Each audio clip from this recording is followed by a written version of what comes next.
Buat aneka minuman berwarna-warni emang paling pas disajikan dengan gelas kaca bening. Biar kita penasaran sama rasa minumannya. Tapi kalian penasaran gak sih fams? Gimana proses pembuatan gelas kaca yang sehari-hari kita pakai? Yang beraneka macam bentuk, ukuran, bahkan sampai yang berwarna.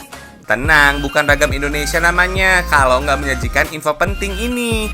Cus, kita intip salah satu pabrik kaca terbaik di Indonesia yang sudah berdiri sejak 20-an tahun lalu.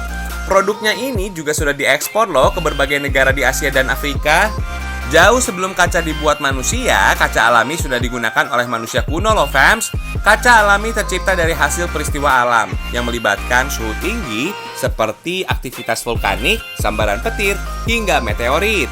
Di era manusia modern, kaca sudah bisa dibuat dengan mencampur berbagai bahan, di antaranya pasir kuarsa, kapur, boraks, aluminium, dan pecahan kaca beling. Dan masih banyak lainnya yang bisa mencapai 12 bahan fams. Semua bahan kecuali pecahan kaca dimasukkan ke dalam mesin pengaduk. Dalam sekali pengadukan, mesin ini mampu menampung sampai 600 kg bahan fams. Proses ini memakan waktu beberapa menit aja kok, sampai menjadi homogen alias menyatu.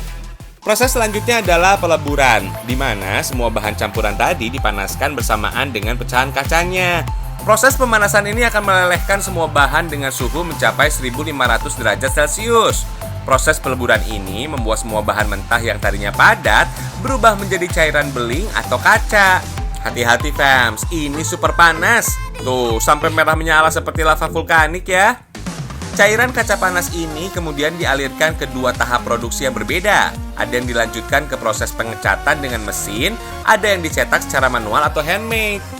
Pertama kita akan lihat proses pencetakan kaca dengan mesin dulu yuk fams. Pabrik ini menggunakan mesin buatan Italia, Jerman, dan Cina fams. Jadi mesin sudah berstandar internasional dan dijamin kualitasnya. Cairan kaca panas tadi melalui proses pengguntingan terlebih dulu. Takaran cairan juga sudah diatur secara otomatis dengan mesin ini dan disesuaikan dengan ukuran gelas yang akan dicetak.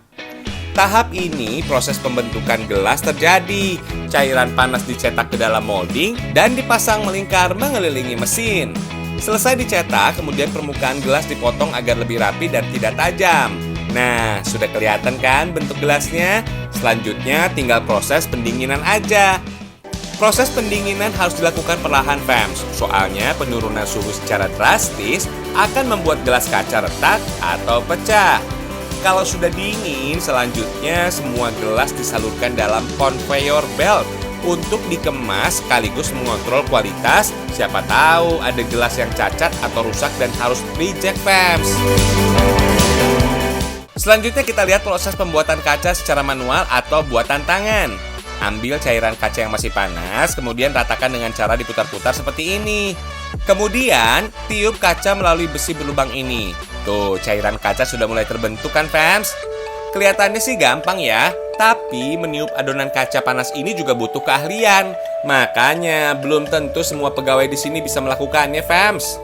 Tahu nggak kaca ini dibuat dari apa? Betul fams, ini akan dibuat akuarium bulat. Bagian atasnya dipotong lagi dengan menggunakan teknik fire cutting supaya rapi. Terakhir baru deh didinginkan.